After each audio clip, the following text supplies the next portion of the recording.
Hello everyone, welcome to my YouTube channel. So today I came with very important objective questions on bricks. तो BRICS में क्या क्या important objective questions बन सकते हैं उसको लेकर हम आए हैं, ठीक है। अगर आप मेरा प्रीवियस वीडियो नहीं देखे हैं जो ब्रिक्स के बारे में था तो kindly visit then you will be able to answer all these questions. So these are the most important objective questions from examination point of view. Okay, चलिए वन बाई वन देखते हैं, ठीक है। A first class brick should not absorb water more than dash of its own dry weight after 24 hours immersion in cold water. तो ये सब हम लोग देखे थे कि फर्स्ट क्लास ब्रिक जो है आपका 20% of its on dry weight, इससे ज़्यादा वाटर एब्जॉर्ब नहीं करना चाहिए। तो इसका आंसर हो जाएगा सी, ठीक है। सेकेंड क्लास ब्रिक का अगर बात करेंगे तो वो 22% था और थर्ड क्लास ब्रिक का 25%, ठीक है। This one is for second class and this one is for third class. Okay, moving to the next question, that is the brick earth is derived by the disintegration of dash rocks. तो igneous rock होगा इसका, ठीक है। igneous rock के disintegration से बनता है आपका brick earth, मीन्स वैसा क्ले जिससे brick बनता है, ठीक है। moving to the next question, that is the principal constituent of every kind of brick earth is alumina. तो एलुमिना आपका प्रिंसिपल कॉन्स्टिट्यूएंट होता है कि नहीं, तो ये होता है, तो दैट इज ट्रू। ओके, इसके बारे में डिटेल में हम लोग बात किए थे इन आवर प्रीवियस लेक्चर, ठीक है। एलुमिना क्या होता है, जो ब्रिक में प्लास्टिसिटी प्रोवाइड करता है। अगर एलुमिना नहीं रहेगा तो ब्रिक का शेप ही नहीं मिल पाएगा, तो इसलिए ये क्या है, प्रिंसिपल कॉन्स्टिट्यूएंट है, ठीक है। Moving to the next question, that is a first class brick should have a minimum crushing strength of. तो फर्स्ट क्लास ब्रिक के लिए मिनिमम क्रशिंग स्ट्रेंथ था आपका 10.5 मेगा न्यूटन पर मीटर स्क्वायर, ठीक है। सेकेंड क्लास के लिए था 7, सेकेंड क्लास के लिए क्या था 7 मेगा न्यूटन पर मीटर स्क्वायर। थर्ड क्लास के लिए था मिनिमम 3.5, थर्ड क्लास के लिए मिनिमम था आपका 3.5 मेगा न्यूटन पर मीटर स्क्वायर, ठीक है। फर्स्ट क्लास के लिए 10.5 मेगा न्यूटन पर मीटर स्क्वायर, सेकंड क्लास के लिए 7 मेगा न्यूटन पर मीटर स्क्वायर, मतलब इससे कम आपका स्ट्रेंथ नहीं रहना चाहिए, क्रशिंग स्ट्रेंथ, ठीक है। Next question, the percentage of alumina in a good brick clay should very from. तो परसेंटेज ऑफ एल्यूमिना क्या होता है हम लोग पिछले क्लास में देखे थे, दैट इज 20 to 30%। सिलिका का था 50 to 60%, एल्यूमिना का परसेंटेज था 20 to 30%। Moving to the next question, that is the percentage of silica in a good brick clay should vary from, so it should vary from 50 to 60%। Silica का percentage था 50 to 60%, alumina का था 20 to 30%, ठीक है। Excess of alumina in the clay, तो अगर alumina access amount में रहेगा तो वो क्या करता है, it will makes the brick crack and warp on drawing. तो ब्रिक को जब हम लोग ड्राई करते हैं तो उसमें क्रैक्स आ जाता है और वार्प हो जाता है, टेढ़ा मेढ़ा हो जाता है, अगर एल्यूमिना एक्सेस अमाउंट में रहेगा आपका ब्रिक अर्थ में, ठीक है। Excess of silica in the clay, अगर सिलिका एक्सेस अमाउंट में रहेगा ब्रिक अर्थ में या फिर क्ले बोलिए जिससे ब्रिक बना रहे हैं हम लोग, तो वो क्या करेगा, it makes the brick brittle and weak. तो ब्रिक जो है आपका ब्रिटल हो जाएगा, उसमें प्लास्टिसिटी कम हो जाता है, ठीक है, और वीक भी हो जाएगा। Next question, the colour of brick depends upon the amount of iron oxide present in the clay. हाँ, तो कलर जो है आपका वो आयरन ऑक्साइड पे डिपेंड करता है, तो इट इज करेक्ट, ठीक है। अगर आपका आयरन ऑक्साइड ज़्यादा अमाउंट में रहेगा तो रेडिश टाइप का कलर रहेगा, अगर कम अमाउंट में रहेगा तो येलोइश टाइप का कलर रहेगा ब्रिक का, ठीक है। Next question, which of the following constituent when present in excess quantity in clay causes the bricks to melt and distort during burning। तो कौन सा ये चारों में कौन सा कॉन्स्टिट्यूएंट है जो जब हम लोग ब्रिक को बर्न करते हैं तो ब्रिक को मेल्ट करवा देता है, डिस्टोर्ट करवाता है, ठीक है। तो वो हो जाएगा आपका लाइम, ठीक है। लाइम बहुत कम अमाउंट में रहना चाहिए ब्रिक अर्थ में, ठीक है। लाइम क्यों कम अमाउंट में रहना चाहिए, क्योंकि लाइम जो है ड्यूरिंग बर्निंग क्विक लाइम में चेंज हो जाता है, और क्विक लाइम जो है मॉइस्चर गेन करता है तो वो स्लैक्ड लाइम में चेंज हो जाता है। तो slaked lime during the process of Slaking, Slaking का प्रोसेस में क्या होता है, आपका वॉल्यूम बहुत ज़्यादा बढ़ता है अमाउंट में, ठीक है। तो उससे क्या होता है, आपका ब्रिक डिस्टॉर्ड हो जाता है, टूट जाता है, मेल्ट हो जाता है। तो ये सब रीजंस है, ठीक है। ये सब के बारे में हम चर्चा किए थे अपने प्रीवियस वीडियोस में, ठीक है।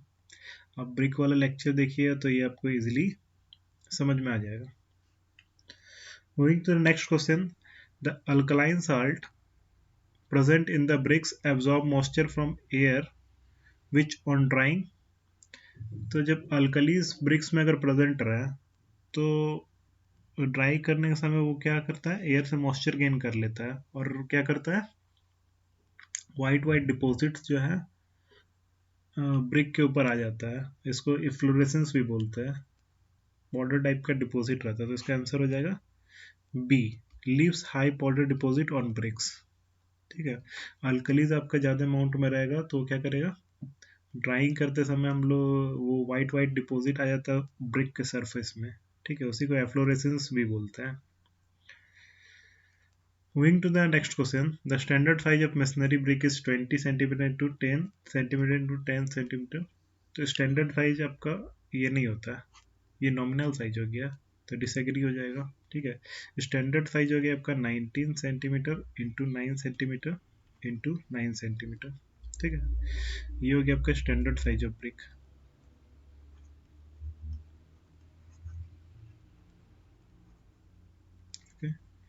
नॉमिनल साइज में क्या होगा, nominal size of brick, nominal size of brick होता है आपका 20 centimetre into 10 centimetre into 10 centimetre. Fine. Next question, the size of mould for brick should be dash the specified size of the brick. तो mould जो है, चूंकि brick को जब हम लोग ड्राई करते हैं तो वो हल्का श्रिंक करता है, तो मोल्ड हमेशा थोड़ा बड़ा रहना चाहिए, ठीक है। जो मोल्ड होता है आपका, ये मोल्ड हो गया, जो सांचा होता है ब्रिक का जिसमें हम लोग मिट्टी डालते हैं और ब्रिक्स बनाते हैं, तो ये सांचा आपका हमेशा बड़ा रहना चाहिए, क्योंकि हमको जो स्पेसिफाइड साइज का ब्रिक चाहिए वो आपका बड़ा, मतलब कि अगर हम लोग को ब्रिक मान लीजिए हम लोग को 19 इंटू 9 सेंटीमीटर का चाहिए, ठीक है, ये स्टैंडर्ड साइज का, तो सांचा आपका थोड़ा बड़ा रहना चाहिए, इससे 19 से बड़ा रहना चाहिए, क्योंकि वो चारों साइड से आपका श्रिंक करेगा ब्रिक। हो सकता है 20 इंटू 10 सेंटीमीटर का आपका सांचा बनाएंगे, तब आपको ये इस साइज का ब्रिक मिले, ठीक है, क्योंकि श्रिंक होता है आपका ब्रिक ड्यूरिंग ड्राइंग।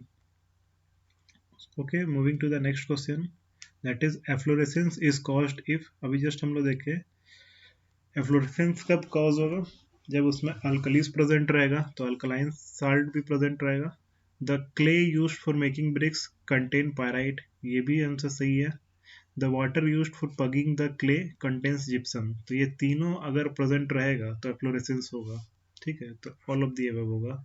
इसके बारे में हम लोग ब्रीफली डिस्कस किए थे प्रीवियस लेक्चर में, तो ये आप लोग विजिट कीजिएगा। The next one is the good clay for making bricks is.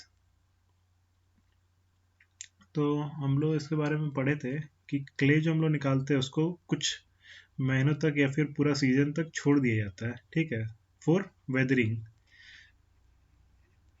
Weathering हम लोग क्यों करते हैं, ताकि वो थोड़ा सा आपका सॉफ्ट हो क्ले और मेलो हो, ठीक है। तो इसीलिए जो वेदरिंग हो गया उसके बाद जो क्ले मिलता है उसको वेदर्ड क्ले बोलते हैं, और उसी से हम लोग ब्रिक बनाते हैं। तो गुड क्ले क्या हो गया आपका, वेदर्ड क्ले, ठीक है। अनवेदर्ड क्ले डायरेक्टली हम लोग क्ले निकाल के यूज उसको नहीं करते, उसको कुछ समय के लिए छोड़ दिया जाता है हीप बना के, ठीक है। तो वेदर्ड क्ले हम लोग यूज करते हैं for making bricks. The next question is,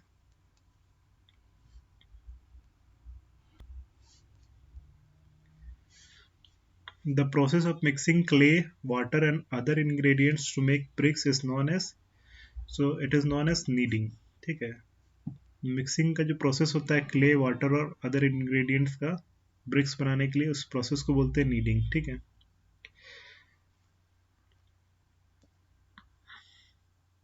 next है the handmade bricks are dash to the machine made bricks for facing problems. तो हैंड में जो हाथ से बनाया हुआ ब्रिक होता है वो सुपीरियर होता है मशीन से बनाया हुआ ब्रिक से, तो यहाँ पे सुपीरियर हो जाएगा आंसर।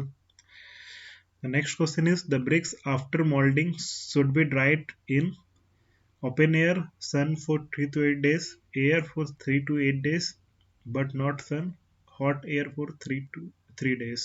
ठीक है, तो इसका आंसर हो जाएगा आपका air for 3 to 8 days but not sun. मतलब सिंपली हम लोग एयर में ही उसको ड्राई करवाते हैं ब्रिक्स मोल्डिंग के बाद। पहले मोल्डिंग किए, तो ये आपका मोल्ड हो गया।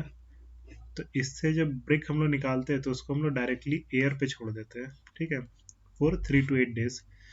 धूप में उसको नहीं सुखाया जाता है, धूप में सुखाने से वो जल्दी ड्राई होगा जिसके कारण क्रैक्स डेवलप हो जाएगा। ठीक है, तो ये सब रीजन है, इसका आंसर हो जाएगा सी। ठीक, next question. So the next question is the natural drying of BRICS is also called hack drawing. Yes, natural drying of BRICS को हम लोग हैक ड्राइंग भी बोलते हैं, so it is true. Okay, the next question is the indentation mark left on bricks during the process of molding are known as। तो आप लोग देखे होंगे ब्रिक्स के, ये जो ब्रिक्स होता है उसके टॉप फेस में आपका मार्क्स होता है, चाहे कंपनी का नाम लिखा हुआ रहता है, की टाइप का रहता है। ठीक है, ऐसा मार्क्स रहता है जिसको हम लोग बोलते हैं फ्रॉक्स। ठीक है, और ये आपके ब्रिक में कहाँ पे बना हुआ रहता है, तो टॉप फेस में। ठीक है, the frog of a brick is normally made on its top face। Okay, देख सकते हो आप लोग टॉप फेस में रहता है। The average outturn of first class brick in clamp burning is about. तो क्लैम्प बर्निंग में कितना हम लोग को फर्स्ट क्लास ब्रिक मिलता है, तो it is about 60%। Okay, next the average outturn of first class bricks in kiln burning. तो किल्न बर्निंग में हम लोग को फर्स्ट क्लास ब्रिक मिलता है करीब 80 to 90%। ठीक है, the burning of bricks in kiln is complete within 24 hours। 24 घंटा तक बर्न किया जाता है ब्रिक्स को किल्न में। ठीक है, ये सब हम लोग जान गए। एवरेज आउटटर्न फर्स्ट क्लास ब्रिक हम लोग को किल्न बर्निंग में कितना मिलता है, तो 80 to 90%। क्लैम्प बर्निंग में हम लोग को 60% मिलता है। ठीक है, the bricks after burning in kilns require about dash days to cool down for unloading. जब हम लोग 24 आवर्स तक उसको बर्न कर दिए, उसके बाद कूल होने में कितना समय लगता है, तो 12 डेज लगता है। एक बार ब्रिक जब बर्न हो गया उसके बाद 12 दिन तक वो ठंडा होता है। ठीक है, the next question is the bricks should be burn at temperature from. तो टेम्परेचर, क्या टेम्परेचर चाहिए होता है ब्रिक को बर्न करने के लिए, तो ये हो गया आपका 1000 to 1200 डिग्री सेल्सियस। ठीक है, The compressive strength of second class brick should not be less than 7.5 mega newton पर मीटर स्क्वायर। ऊपर ही हम लोग देखे 10.5 था फर्स्ट क्लास के लिए, 3.5 होता है थर्ड क्लास के लिए, 7.5 मेगा न्यूटन पर मीटर स्क्वायर हो गया सेकंड क्लास ब्रिक के लिए। ठीक है, झामा ब्रिक्स, तो jhama bricks fourth class brick type का होता है। ठीक है, इसमें इसका शेप आपका बहुत इरेगुलर रहता है और ये ओवर बर्न रहता है। ठीक है, ये झामा ब्रिक्स क्या हो गया, ओवरबर्न विथ इरेगुलर शेप। ठीक है, so these are the most important questions which can come in your exam। okay, so this is all for today, thank you for listening, hope you are able to understand all the things। okay, and kindly subscribe to my channel and visit all the previous lectures to get more valuable content। okay, thank you so much।